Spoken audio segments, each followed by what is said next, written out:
to the Mattniverse. Today we're going to further explore HiveSwap Friendsim. So we're on the second part of Volume 4, trying to figure out who this other guy is. Kind of like a pilot, I suppose, but we have to kind of figure out what kind of voice to do for him. I'm not exactly too sure, so I guess we're just going to kind of wing it, and we'll see how it kind of turns out. But Tigora wasn't too bad, though. Being a lawyer and all, it's pretty funny to see the whole taxing thing go up. And then he just kind of dumped it at the end. Which is pretty fun. But let's see what this other guy has. It's probably best for you to stop trying to predict what's going to happen to you at this point. Everything that's happened so far on this planet has been kind of chaotic. In fact, you're ready for something more familiar.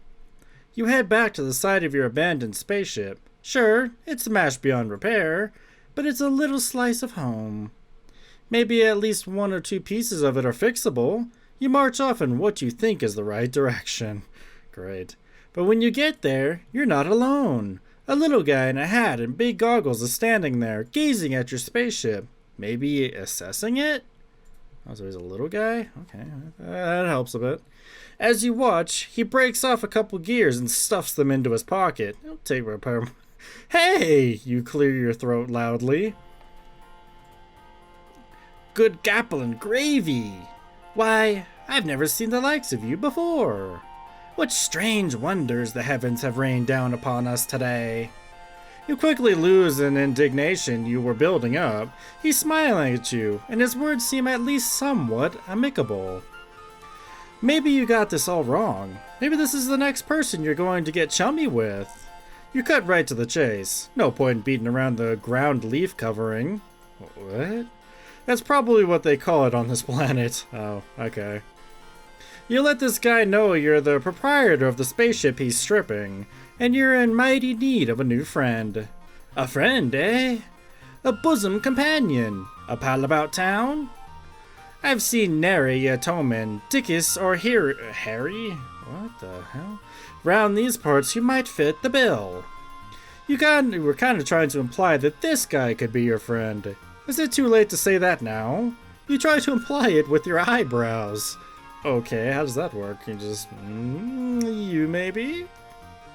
As for me, day-to-day matters here on Alternia interest me not. For I care about hurtling at great speeds through the boundless expanse of the cosmos. That's right, space. It is space flight that consumes my every waking thought and all my adore. As in accordance with my duty as a future Alternian crusader, of course. Flying in space, above the atmosphere, not within the realm of gravity's purview. Wouldn't have it any other way. Right. You get the feeling you're missing something. This guy seems really defensive about his interest in spaceflight. Like, maybe he's trying to say something totally different. Whatever it is, his internal conflict clearly takes precedence over your issues. He seems like a great candidate for a friend, despite the fact that his voice sounds like it belongs over a newsreel about World War II. Oh. Well, I think I'm going to keep going with what I've got then. Okay. Well, at least that gives me a hint about his voice. But yeah, we're just going to go with what I've got. I have just one query for you, sport, if I may be so bold. Do you also like spaceflight? Do you yearn to see the moon shining above, the clouds whipping by as they chase and tease the impish western wind? Then they also keep going past that up into space? Tell them you love spaceflight. Tell them you're not so sure about spaceflight. Well, since we're going to try and go for the friend route first, try to. I definitely emphasize that, and I might pick a wrong choice later, but we'll see about loving spaceflight. That might work first. Well then, we are in total agreement. Two kindred spirits traveling hand in hand into a glorious and inevitable future of conscripted service in space. Which is, as I've already made clear, a thing I most definitely and positively desire. So it seems we have nothing more to discuss. Toodaloo. Oh, well, I guess, toodaloo. Okay. Well, that was definitely not the right way I was going for. Alrighty then. Well, we know that now. That sucks. I wasn't expecting to end that quickly. I guess he wants to tell me all about, space flight, so I'm not sure about it. His eyes widen. You see them sparkle? Ah, I see. You're an individual with a more sophisticated palate. A real connoisseur of Abunian arts, you are. Someone like you could never be satisfied with the anemic affair of traveling through the inky blackness of the galaxies. I believe a jaunt to my hive is in order. Let's get a wiggle on. Okay. There was a lot going on there, but you understand that he wants you to follow him. Well, I'm glad you understood that. The friendly guy takes you to a building where all of the rooms seem to be balanced on spindly-looking stilts. The hive soars above you into the sky. He gestures to a little platform attached to the pulley system, like a rudimentary elevator. It brings you up into a small, dark room. Oh, cool. I like this. I, too, also do love space. That's, why I'm called Mattniverse. And I like this. This is really cool. There's some awesome spaceships in here. Interesting maps. Can't read any lick of any of that, but I like it. It's pretty cool. Okay. His house is pretty much what you have guessed. The walls are covered up in star maps and pictures of spaceships. You notice that many of them have cheery slogans splashed across them, saying things like, "Explore the galaxies," because you're required to fulfill your duty to society, and enlist, travel, make friends, don't get cold. Okay. Your new friend doesn't seem too happy as he looks around the place. Just a hive for a dedicated spacecraft enthusiast, isn't it? You nod. You're not sure what this is leading to, but no one ever went wrong relying on non-specific and plausibly deniable agreement. Who am I fooling? You've rumbled me. Potential new chum. What do you see before you is a collage of falsehoods. I'm nothing but an aviator of baloney. In truth, the myriad temptations and desires of space do nothing to tickle my biscuit. Okay, I don't want to know anything about you and your biscuit. That's just weird. The thought of participating in the glorious eternal conquest gives me the screaming memes. My interests lie in something a little lower down. Okay, what the heck are you hitting at? He reaches up and peels back one of the posters. Behind it is another poster, this one showing a view of the clouds in the night sky. Behold, my shame. The truth is, I long to toss and turn within the grasp of the mistress gravity's sweet fingers.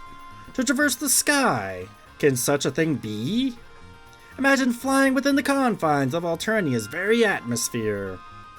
Defying the very conventions of what we all know to be true. Instead of down, up. Instead of falling, soaring. Can you imagine? Can you see it before you? Could you ever dream of the existence of such a flying machine? Tell him you've heard of such a thing. Tell him airplanes exist. Or you've never heard. Oh boy. What do I do with this one? Okay, well, I guess we're just gonna go with airplanes exist. I brought you here to show you my truth, and you treat me to mockery. An airplane? A plane that floats in the air? Flying machines are serious business. I think you should leave. Oh man, that's the second time. Aww. Oh, I look so frazzled. I'm sorry. Well, like I said, so much for choosing the positive routes on the first go-arounds. That's twice now I messed up. Well, it's sort of working, sort of not. Okay, and there. Ah, but the future is ours to build, my strange-hued and unhorned comrade. What do you think? Does it excite you? Do my ideas rattle your buttons? You can't help but notice that he's referred to you as a chum and a comrade, but friend hasn't made an appearance yet. Do synonyms count? Or is it just a tick of his speaking style? You look as earnest as you can and nod vigorously. You are almost positive this is the thing that he really wants you to express interest in. Aha! The truth will come out. Well, out. Whatever. You and I share this furtive passion for the indulgences of the air. A dialogue between a troll, a flying machine, and the stars. but farther away the stars than we would ever be in a spaceship. I cannot stress enough how different of a thing this is. You can't decide between nodding and shaking your head here, so you furrow your brow and do your best to look thoughtful, like maybe you are contemplating the differences.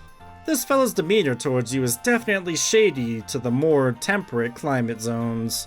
However, certain physical needs are starting to assert themselves. You're still pretty banged up from your previous adventures, but right now, the aching of your stomach is screaming for attention. You humbly ask your friend-to-be if there might be any chance of getting a bite to eat. But of course! Why, if I had known you had a rumbling in the old digestion bladder, I would have shot my yapper toot sweet. Time for a good old nosh. A yummaroni. What-hoo? What-hoo? What? Okay. Now, how should we attain the victuals? We could venture into a great unknown, which is to say, out of my hive. Or you could stay here, beholden to whatever twists and turns Lady Fate has in store for us on the nutrition block. What say you, new timer? Go out and look for food or stay in the hive. Another choice that could potentially just immediately quit me already, again, like I'd already done. I'm gonna say adventure. Let's try that. From your budding chum's words, it sounds like he himself isn't sure if there's any food in the house. Best to risk it and go outside. You tell him your decision. Top choice, buckaroo. Foraging is how I while away most of my time, after all. There's just one small matter to trouble the old brain power. If you're venturing out into the unknown yonder, we should obtain some chow for my Lucis as well. Oh yeah, where is your Lucis? That's right. He'll be a real grumpy Gustav if he goes too long without his nosh. You draw yourself up proudly. It's taken a lot of bizarre run-ins and harrowing close shaves, but you know all about Lucis's. You inquire about Gustav, was it? Ho, what a card you are! No, my Lucis. I call him the Canary. Oh, well maybe you shouldn't say Gustav then. She gave me the wrong impression there. He whips out a photo. It shows a smaller version of himself. His horn's nothing but studs. A far too big pair of aviator goggles slipping off his nose. Standing behind him is a large white fowl, big scraggly wings folding back against its body. You want to say an emu? Whatever it is, it's definitely not a canary. Its beak touches the top of your pal's head with something that might count as affection. He's not a persnickety sort. All kinds of bugs and leaves will tickle his fancy. Shall we away? Shall we greet the horizon that rushes forward to meet us with astounding grace? Shall we give ourselves over to the current of time's great river? Sure, you tell him. You can leave the house. It's getting a lot easier to pay attention to only the words this guy says that actually make sense. You kind of enjoy his way of speaking, though. If nothing else, it gives you the feeling that he's really excited about his food quest you're going on together. That's good to know. So am I. I don't know what to expect, so I'm pretty excited to see what we're gonna find. Your alien pal leads you back down the pulley system and outside again. The trip is not so easy on your bruised ribs. The thing about walking is, when you walk, your body moves. You've had better times, is all you're saying. You indicate as much to your companion. Oh boy, I hear ya. Moving while attached to Alternia's surface is the worst kind of hooey. The moment when autonomous flight is invented trebles ever closer to the present. Can you hear it approach? The wail of the distant klaxon, the call to adventure. It beckons us forward throughout the year. Through the years. It probably would have worked either way. A golden thread stretching ever onward to that glorious inevitability. That's not what you meant. But this excitement cheers you up a little. Maybe you will feel better in the future, when somebody invents flight on this planet. Certainly by that time either you'll either be further along in your healing, or dead. I'm hoping for the healing part. Because I do not want to die here. It's a very crazy place. Either way, thinking about the future brings a little rosy glow to your heart. You ask your buddy where you're going next. The world is our Bivalvular sea critter? Bivalvular? What the heck is that? Okay. We'll go wherever the wind calls our names. Great. But if it's a short-term answer you're inquiring after, there's a specific plant the canary likes to eat. It's got white petals and leaves as red as Troll's most lurid desires. Could you give a holler if your bulbs fall on something that persuasion? You agree to keep an eye out. You continue trudging along beside him, wincing whenever your steps jolt your injuries. Maybe a little conversation will help distract you. You ask your new friend what got him so interested in flying in the first place. What could be better? Up there, free of worldly concerns, the wind in your face and the horizon at your back. Seeing the continents spread out below you. Finally feeling that your personal aesthetic is appropriate for the given circumstances. You chew over this one for a minute or two. It seems like that really makes this guy tick as the travel and adventure thing. Or maybe that's just what you're getting from his general demeanor, and pretty much everything he said up until now. You're nervous to bring up anything that might make him dislike you, but in the interest of bonding, you forge ahead. Aren't there, you say with apprehension, maybe some similarities between flying and space travel? Like maybe being in a spaceship could satisfy some of these urges. What? There may be some superficial similarities to the trick common troll, but in essence, the blood pusher and the soul of each. As different as night and day, as a mountain and a ditch, a star and a mud puddle. Okay, don't get a fellow wrong, space travel is fine. Well, it's the only way to satisfy our bloodthirsty and nearly immortal overlords. And I look forward to such a time when I can be of service, in the eternal milestone grind of intergalactic conquest. But it's missing the punch, the pizzazz, the kaboom, the trunk beats honk of it all. Just as you feared, you've stepped into it now. You're struggling for a response when out of your corner of your eye, you spot a cluster of white flowers. Relieved, you point them out to your companion, who races over to gather them. But when he holds one up, you can see it has blue leaves, not red. Your shoulders droop. Seems like all you're doing is disappointing your buddy, who has been so nice to you, or at least that's what you think. You've read between the lines of his confusing speaking style. Fear not, my smooth-headed compatriot. These are not the loosest rations we sought, but this plant is people chow. What I mean to say is, we can eat it. Since we are people, it's food for people, not food made of people. To be clear. Thank you for that. He comes back with a fistful of flowers and hands you one of the blue leaves. You're not at all sure that food that's safe for your buddy will be safe for you as well, but at this point, you don't have much to lose. Besides, with the way your stomach is groaning, it might as well be a perfectly seared steak. You put it in your mouth. Chewing on the leaf, you feel ever more affectionate toward the guy than before. You were worried this trip might just be turning into an excuse for him to run some kind of household errand, but he really did find you something to eat. You are desperate to find some way to show him that you understand his interests. You want to connect to him on a deep soul level. Anything to get him to look up at you with those treasured glow of friendship in his eyes. Whenever he mentions space travel, he talks about how it's something that he has to do, some kind of necessary obligation. So maybe there's a reason he's fixated on an activity that is kind of similar, but just a little different. Maybe he doesn't want to do the required thing, the space conquest, but doesn't have it in him to rebel entirely all the way.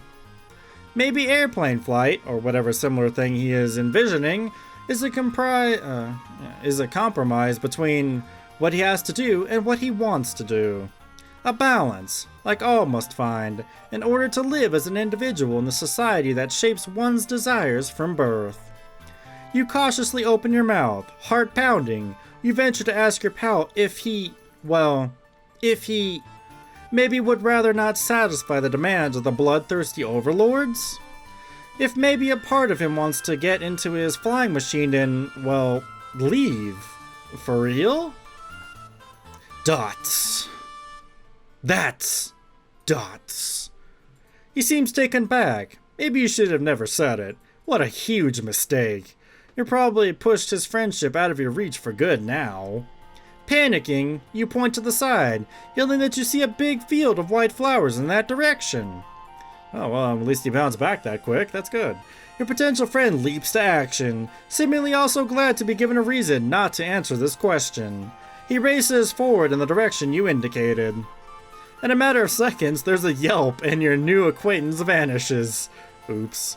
Instantly, you realize your error. You didn't look where you were pointing. While walking, you unwittingly came close to the edge of a large cliff, which your companion has now disappeared over. You race to your side, your stomach flooded with fear. This is absolutely opposite of what you wanted. You look down in horror. Your new friend looks approximately how you felt when you first crash landed on this dark planet. He's conscious, his face frozen in shock, but one leg is twisted underneath him in a nasty way. You may not be familiar with this alien anatomy, but you're almost positive that it shouldn't look like that. You call out to him in distress. Sure, he's going to castigate you for your mistake. Castigate? I think that's it. The strangeness of his language won't make it hurt any less to lose this guy's trust forever. Wahoo! Kalu! Calais! His voice floats up from the ground below, weak but somewhat jovial? Is it possible he's not angry? Oh, joy is happening! Oh, delight for the body and spirit! Did you see? Did your being absorb what occurred before your very visage? I flew! Soared through the air! You didn't really fly, you just kind of fell. Just for a moment, but it happened. An ecstasy like none I've ever known. You hesitate. Is it really possible that he could be taking this so well? That maybe your big fuck-up was a step in the right direction after all? It's definitely a little worrying to hear him celebrate a dangerous fall, but none of that matters if you can secure his friendship at last. My strange associate! Come on down here! Oh god, do I have to fall too? We will celebrate in grand fashion this eve! How did you know? That a brief sojourn through unfettered air would bring me such joy. You're a fine fellow, and a truly superb friend. Your heart lifts with joy. He said it. Of course, you know how to find some way to climb down a cliff with your messed up ribs, not to mention figuring out how to transport someone with a broken leg back to the house. You're not really sure if that's possible, or when the adrenaline that's got you this far will give out and force you to succumb to your own pain. But with a night full of difficulties ahead of you, you couldn't ask for a better balm than knowing you faced them hand in hand with your friend. Assuming you didn't hurt his hands as well. No matter, you did it! That it? Okay, I guess that's it then. Oh god, sorry. I think I cracked his horn too. I pretty much broke him on that one. Well, it wasn't, on purpose. Maybe you should look before you point next time. But I mean, I guess he did like it, even though his flight was definitely more of a fall than a flight, but he seemed to like it. Okay, so let's see. Okay. So let's stay in the hive. You tell him any food he has in the house will be fine. Surely staying here will get you fed more quickly. No problem at all, my fine and fervent fellow. Fervent, I guess. However, I believe two kindred souls such as ourselves have more ways of communicating than mere words alone. I think I'm grasping the meaning behind your request. What? The signal from your transmitter is pinging my cranial orb's receiver. What? I can see what you're truly after is food for the soul.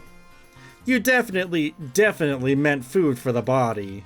You look for an opening where you might gently correct your new buddy, but he seems to be working himself up to say a lot more things. The delectable nutrition of what a troll's truest being craves. The substance of thought, of imagination, of desire. That which nourishes the soul better than the finest grub noodles. Art, passion, science. So much spit. God. Boy. You must have a hankering to see my flying machine design sketches.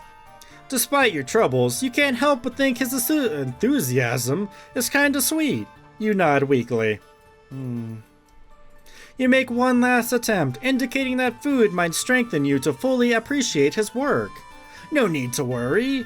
I am fully confident in your ability to take in my glorious blueprints. You have shown yourself to have quite the sturdy noggin and a discerning gander bulb. Okay, I would welcome your input. Warmth blooms in your stomach. It feels nice to hear him compliment you.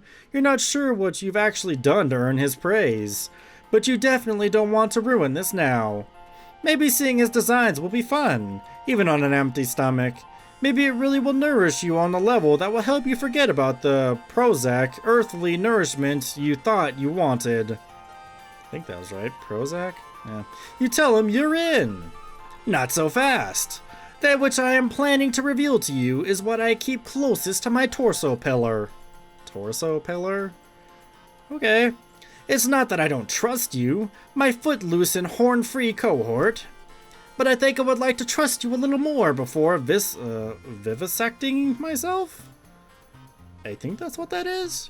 And displaying my bleeding organs before you penetrating gaze. I don't like how any of this conversation's going. This is very weird. Which is a metaphor for exposing my profile. Thank you.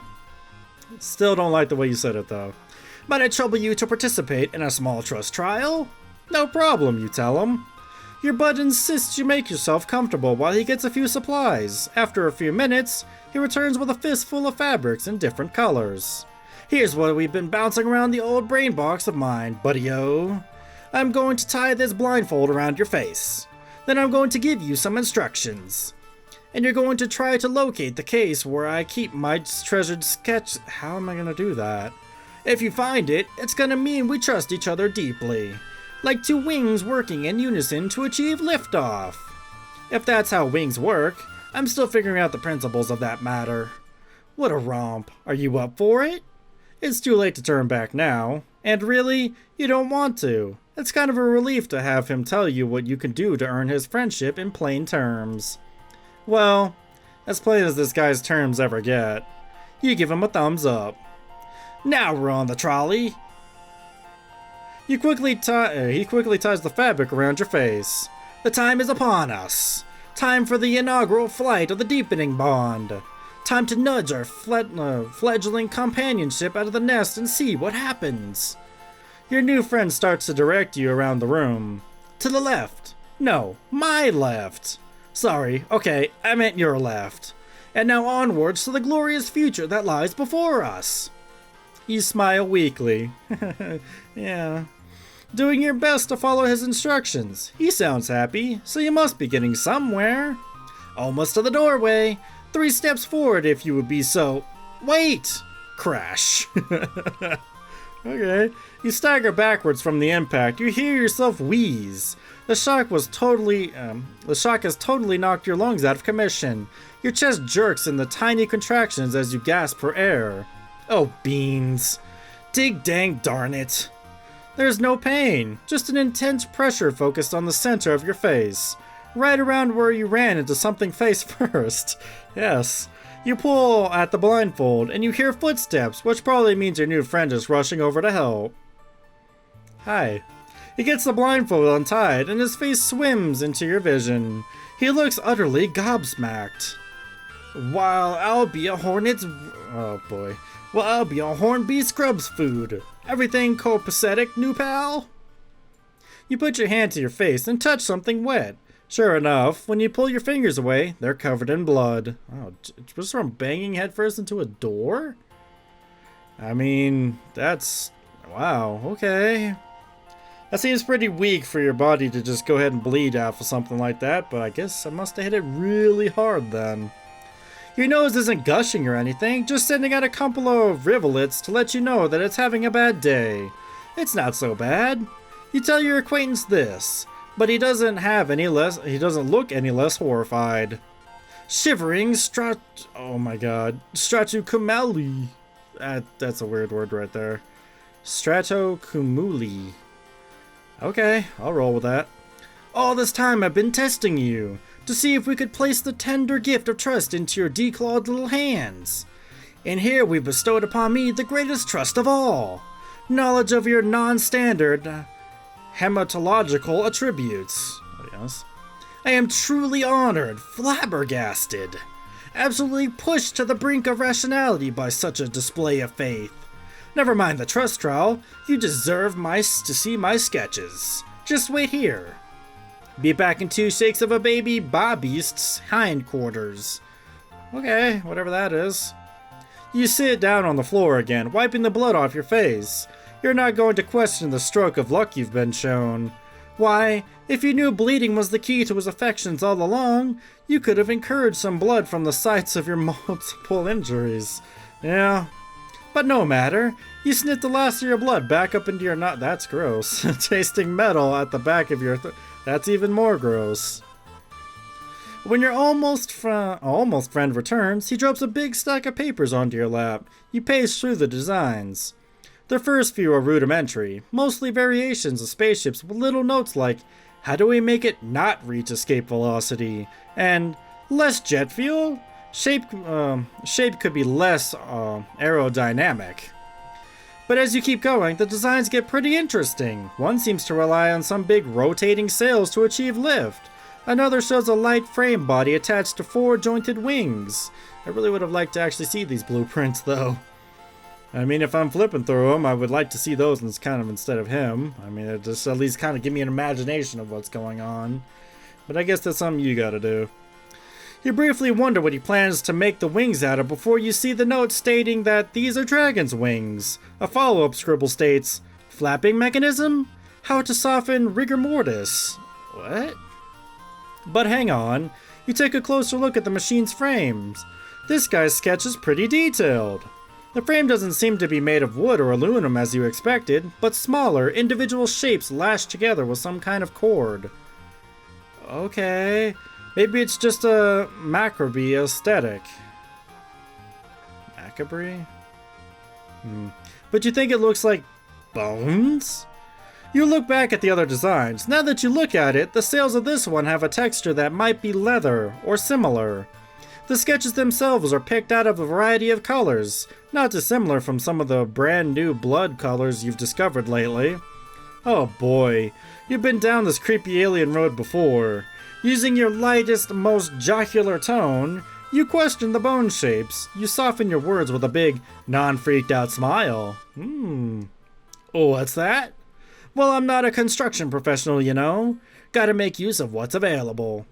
Only cold lowbloods and grubs, of course. Not an ounce of insurrectible spirit in this fellow over here. Oh my god. Fear not, unhorned one. These wacky cultural differences. You just misunderstood. You take refuge in your old standby of nodding and smiling. It's none of your business what body parts this fellow uses or doesn't use to make his Wright Brothers transformative fan works. Friends aren't for judging people's use of corpses as construction materials anyways. You know, when you crash landed on my planet, I had no idea what to think. Vikare, old boy, you've really shot the balls down. What? That's what I told myself. You shot the balls down. Okay. Telling an alien about your flying dreams? That's ruffled the kitty, no doubt about it. Kitty is definitely very ruffled at this point. This guy's kind of crazy using body parts from other people.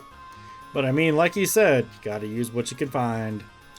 But now that you're here, and you're having a looky-loo at my sketches, I'm thinking it might have been right for us to meet all along. Perhaps the work of a capricious Madame Destiny? I guess. Some of these words, man, I just don't know. Surely he's about to say that you were friends. You can almost taste those sweet, friendship-affirming syllables coming from his mouth. You were just seconds away from that coveted F word. Or are you? Maybe you misconstrued everything. You look back down at the sketches. Bones in this one, bones in that one. He says these plans call for the bones of aliens like him. At least if you understand him correctly. But they don't really look that different from, well, the bones you're familiar with. Your own bones. Your bones, which have already gone through the lot today, and maybe seen to be in kind of harvestable condition, if one was so inclined. You clear your throat. You say, he's not in the market for these materials right now, is he? Like, right now? The friendly guy doesn't understand your question. You're not going to push it. But you do risk a quick glance at yourself, then back at him, then back at yourself, just to see if he's checking out the stuff, so to speak. When you look back at him, he looks aghast. Oops. Dots. Heavens to biscuits! Is that what you think of me? You think I'm the type to start taking people's body parts all higgledy-piggledy? Okay. As if there aren't plenty of thoughtless discarded rib cages to work with? If that's the type of gent you're looking for in these parts, I'm afraid I'm the type of aggressive heartthrob you're after. We can't all be macho, bloodthirsty, romantic hero type, ready to whip out in organ harvesting tools at moment's notice. I thought we could be friends, but now I see you're looking for something different. My apologies. I think it's best if you go elsewhere. You want to correct the misunderstanding, but you're not fully sure what the misunderstanding is. This guy doesn't seem to be in any mood for friendship right now. You hang your head. Looks like this was all just a big waste of time. Aww. And we made him cry too. Just misunderstood. Well, I mean, what other conclusion would you draw if, like, all the blueprints had bones in it? And I mean, you are kind of in a particular harvesting mood since you're so beat up. But I guess it is wrong to assume somebody's going to do that to you. Never assume things. Even if they may be right, because somebody could take offense to that. That's just sucks. But at least we did get the good ending, at least, even though we kind of broke his bones while we were at it. But it worked out in the end, so I'm glad. We did obtain a friend, even if it was the most weirdest way possible. But I did like that guy. Although I kind of learned his voice, I didn't really do one from like a World War II reenactment kind of video, but it's fun to do my own anyways. Try to, and then I probably mix it up, along the way, because I start to forget what it sounds like, so oops. But I try. But now we are waiting for Volume 5, whenever that will be. I do not know how many volumes there are, but I will definitely keep going with this. I do like these kind of like 40-ish minutes, videos of just trying to become friends with somebody and seeing the quirky way that Alternia has people, just shoved out there. Some are very creepy. Some are not. Some are easy to get along with. It just all depends. But anyways, thank you for joining me for this adventure. I'll see you guys for the next adventure. Bye.